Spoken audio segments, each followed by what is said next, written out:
Interpellé par les députés du Parti Les Démocrates sur le choix du Rwandais Pascal Nyamulenda à la tête de l'Agence nationale d'identification des personnes ANIP, le gouvernement Talon, à travers le ministre de l'Intérieur et de la Sécurité publique, Alassane Seydou, est venu apporter des réponses aux préoccupations de ces députés lors de la session plénière de ce jeudi 9 novembre 2023 au Palais des gouverneurs à Porte-Nouveau. Malheureusement, les explications fournies par le ministre Seydou n'ont pas convaincu les députés de l'opposition et ceux-ci ne se sont pas fait prier pour le faire savoir aux représentants du gouvernement Talon. Suivez ici successivement les interventions des honorables Éric Hundete, Nourenou Achade et Joël Godonou. Merci, Monsieur le Président. Je voudrais d'entrée dire que notre démarche n'est pas une démarche xénophobe. Ce n'est pas parce qu'il s'agit d'un étranger qui intervient dans notre pays que nous posons la question. Vous avez pu le constater à travers les précisions que nous avons données dans la question. Mais, Monsieur le Président, je voudrais à l'entame constater que le gouvernement, plutôt que de répondre aux questions posées, a fait l'option de nous distraire en nous envoyant dans l'histoire de Houphouët-Boigny, qui est allé dans un hôpital, etc. Ce n'est pas de ça qu'on parle. Ce n'est pas de ça qu'on parle. On vous demande de façon concrète, avec des questions précises. Les enfants qui ont fait l'école primaire savent répondre à ces questions-là. Et je sais que tous les membres du gouvernement, y compris le ministre, a fait l'école primaire, il est même médecin, un grand médecin. Donc, faire l'option de dribbler le Parlement, ce n'est pas une bonne chose. On a posé des questions simples. Est-ce que oui ou non, il y a eu un appel à candidature? Oui, il y en a eu. Non, il n'y en a pas eu. Est-ce que vous pouvez donner copie de l'appel à candidature? Oui ou non? Alors on me dit, bon, on a fait benchmark,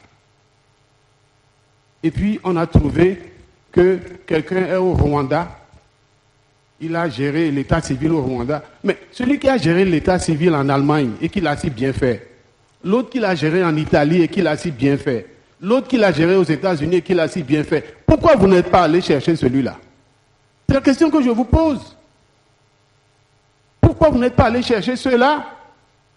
Et puis, vous avez commis la maladresse de citer la France.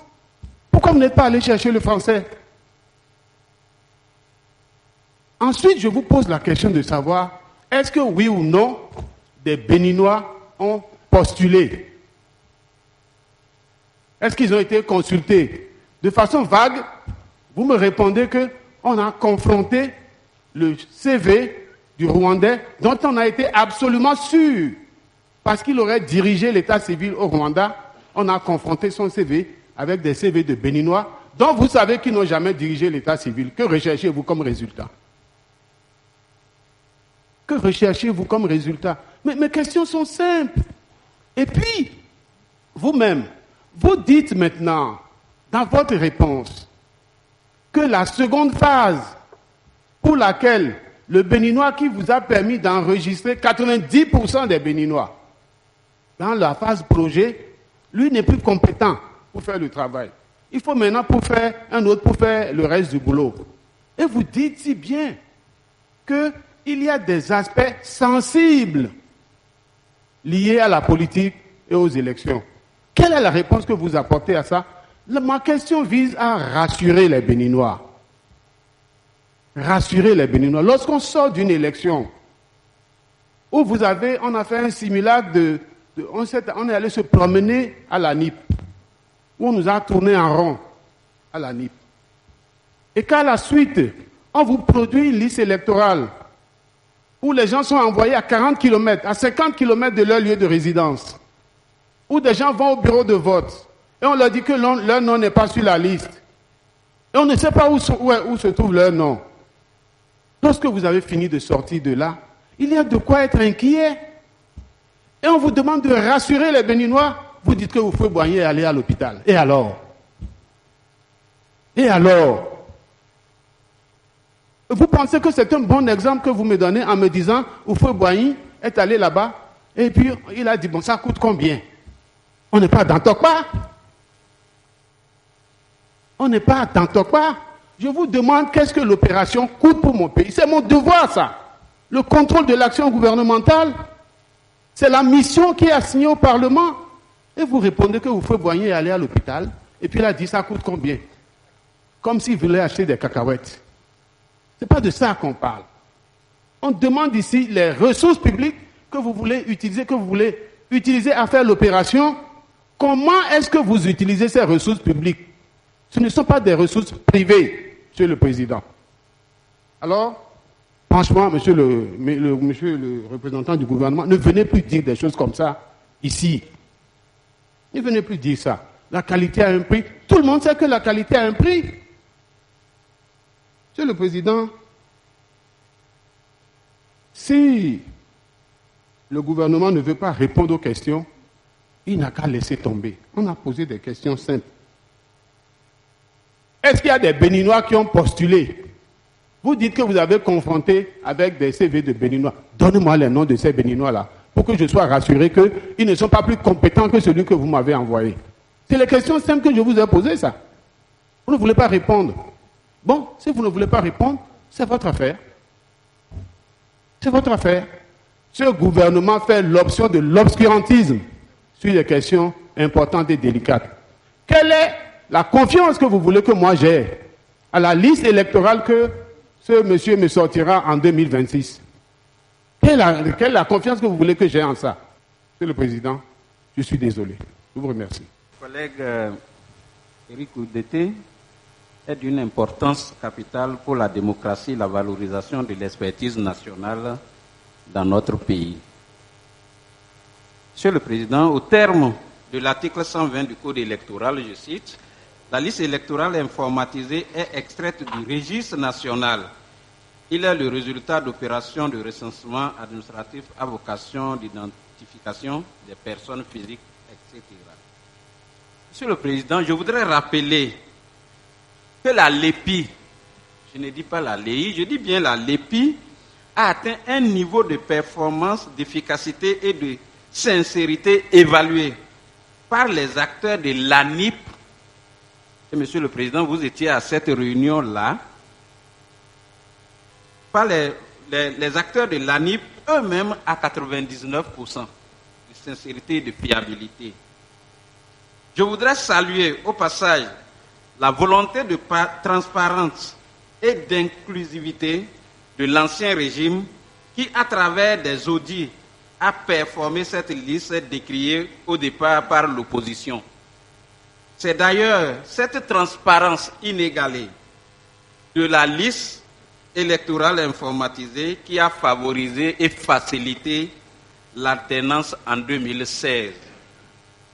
Monsieur le Président, la LEI qui a servi de base aux élections législatives de janvier 2023 a quant à elle été simplement une catastrophe, une passoire pour la fraude en bande organisée, une liste désorganisée sur laquelle les électeurs des centres urbains sont transférés dans les hameaux où les bourrages ont été planifiés et exécutés.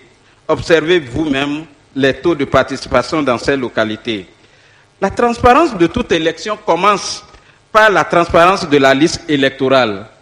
Sur ce, nous n'autorisons pas le gouvernement à établir une liste électorale frauduleusement avec un Rwandais en excluant l'opposition du processus. Monsieur le Président, c'est pourquoi nous demandons l'assistance de la communauté internationale pour auditer la LEI, comme ce fut le cas de la LEPI. Nous demandons et exigeons que l'actualisation de la LEI se fasse de façon paritaire aux positions mouvantes en respectant le principe sacro-saint de la démocratie. Tu me surveilles, je te surveille. Monsieur le ministre, rien ne peut justifier la nomination d'un étranger à la tête de notre état civil. Rien dans le monde. Dans quelle localité de notre pays ou de ce monde on héberge l'étranger dans sa chambre à coucher?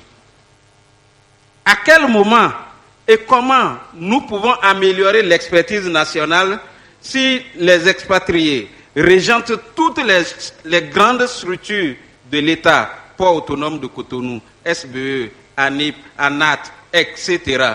Monsieur le Président, si le Rwandais est compétent dans le domaine de l'ANIP, celui du port autonome, il est le plus compétent du monde. Celui de l'ANAT est le plus compétent. Celui de la SBE est le plus compétent. Monsieur le Président, je crois qu'il faut aussi valoriser l'expertise nationale. Chers collègues, connaissant votre sens aigu de responsabilité et votre amour pour ce pays qui nous a tout donné, je vous demande de prendre une résolution pour contrôler la gestion de l'ANIP, du port autonome de Cotonou, de la SBE, et j'en oublie volontiers. Nous aurions ainsi infirmé ou confirmé les rumeurs de détournement de nos ressources par les dirigeants expatriés qui parfois ne disent pas au revoir avant de quitter le pays qui pourtant leur a dit bonne arrivée. Monsieur le ministre de l'Intérieur, pourquoi la vérification des codes QR de la carte CIP ou de l'acte de naissance sécurisé ne permettent pas d'identifier les personnes comme prévu? Quelles sont les suggestions que vous avez faites à l'endroit du gouvernement par rapport au prix de 6 000 francs, frais d'établissement de la carte CEDEAO étant difficilement lisible, la carte CEDEAO difficilement lisible, étant entendu que l'ancienne carte nationale d'identité coûtait 2 400 francs. Combien de Béninois disposent aujourd'hui du récépissé RAVIP, de l'acte de naissance sécurisé et de la carte CIP et de la carte biométrique? Comment l'ANIP envisage-t-elle de renforcer la collaboration entre les autorités locales et les agents de l'ANIP pour améliorer la qualité des services d'état civil fournis aux citoyens? Quelles mesures l'ANIP compte-t-elle prendre pour résoudre les problèmes liés à l'insuffisance de ressources humaines et du matériel au sein des démembrements territoriaux de l'ANIP, étant entendu que le registre national qui centralise les registres communaux sert de base à l'extraction de la liste électorale et les services de l'ANIP ne sont qu'à la commune, parfois distants de 100 km des arrondissements.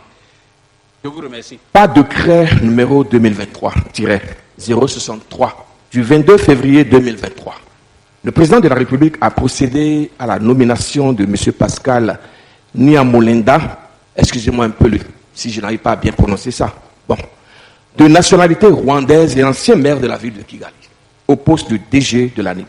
Rappelons ici qu'il s'agit de l'agence chargée de la gestion de l'état civil national, d'où pourrait tirer la liste électorale. Cette nomination a suscité des préoccupations légitimes et soulève des questions quant aux conséquences potentielles sur la souveraineté et la sécurité et l'efficacité de l'agence. Le gouvernement pourrait justifier la nomination de cet expatrié par l'application de la loi numéro 2017-43 du 2 juillet 2018. Les articles sont là, 398 jusqu'à 404.